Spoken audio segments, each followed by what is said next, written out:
শেখ হাসিনার বক্তব্য প্রচারে নিষেধাজ্ঞা আছে, গণমাধ্যমগুলোকে আরো সতর্ক করতে হবে, এক ধরনের অ্যালার্মই তিনি দিলেন। আমার প্রশ্ন অ্যালার্ম হচ্ছে না, যে হুমকি, হুমকি, থ্রেট। আচ্ছা, হুমকি। হ্যাঁ, সেটিকে আপনি কিভাবে দেখছেন? যখন আমরা বলি জুলাইয়ের শেষ দিকে বা আগস্টের শুরুতে গত 2024 সালে, তখনও তো কারফিউ ছিল, তখনও পুলিশ ছিল, তখনও সরকার ছিল।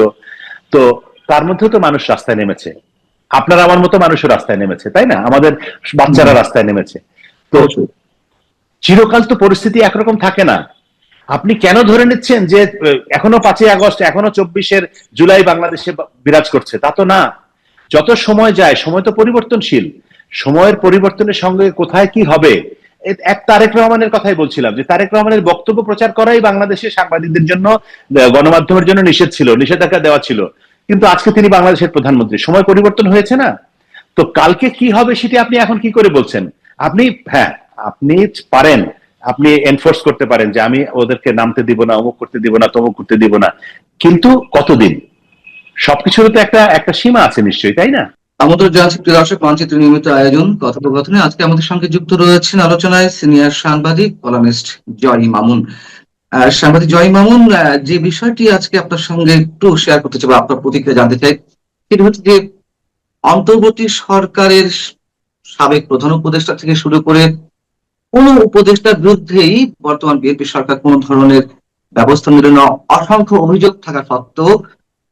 কিন্তু আমরা হঠাৎ করে দেখতে পেলাম দুদিন আগে সম্ভবত আমাদের স্বরাষ্ট্রমন্ত্রী সালাউদ্দিন সাহেব তিনি সংসদে দাবি করলেন প্রধানমন্ত্রীর উদ্দেশ্যে যেন অন্তর্বর্তী সরকারের সব উপদেষ্টার বিরুদ্ধে দুর্নীতি বিষয়ক তদন্তের ব্যবস্থা করা হয়।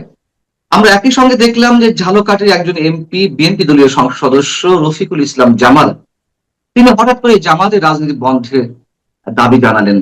আবার বিপরীতে আমরা দেখতে পাই যে বিভিন্ন ইস্যুতে তারা সোনায় সোহাগা, ঐকমত্যের জায়গা থাকে।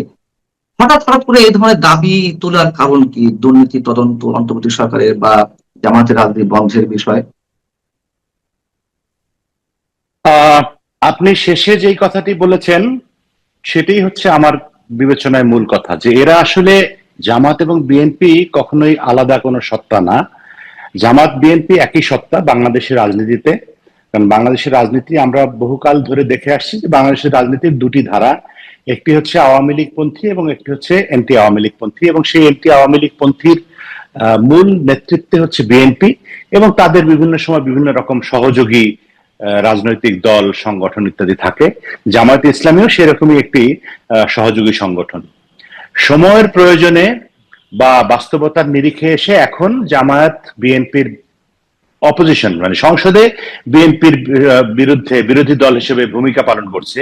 কিন্তু আমি মনে প্রাণে বিশ্বাস করি বা মানি যে যদি আবার আগামীতে কখনো এরকম বাস্তবতা তৈরি হয় যে আওয়ামী লীগ রাজপথের রাজনীতিতে ফেরত আসছে, তাদের উপর থেকে নিষেধাজ্ঞা প্রত্যাহার হয়েছে, বা আওয়ামী লীগ বিএনপি একটা মুখোমুখি অবস্থানে চলে গেছে রাজনীতিতে, তখন কিন্তু জামায়াত অবশ্যই বিএনপির সঙ্গেই যুক্ত হবে, বিএনপির রাজনীতির ধারার সঙ্গেই যুক্ত হবে, এবং এন্টি আওয়ামী বা আওয়ামী বিরোধী যে সত্তা রাজনীতির, সেখানেই তাদের মূল শক্তি।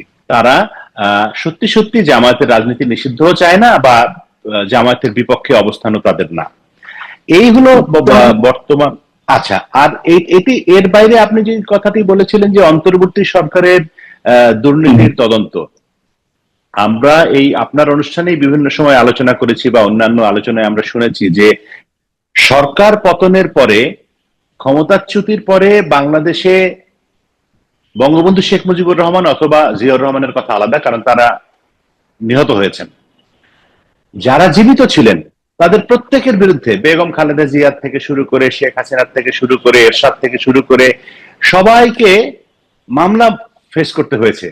বলা হয়ে থাকে যে এখনকার যারা ক্ষমতায় আছে বা এই ক্ষমতার যারা পৃষ্ঠপোষক, সেই ছাত্র জনতার আন্দোলনকারী, জুলাই অভ্যুত্থানকারী, সকলেই বলে আসছিল যে আওয়ামী লীগই নাকি ইতিহাসের সবচেয়ে বড় দুর্নীতিবাজ, তারা সবচেয়ে বেশি দুর্নীতি করেছে।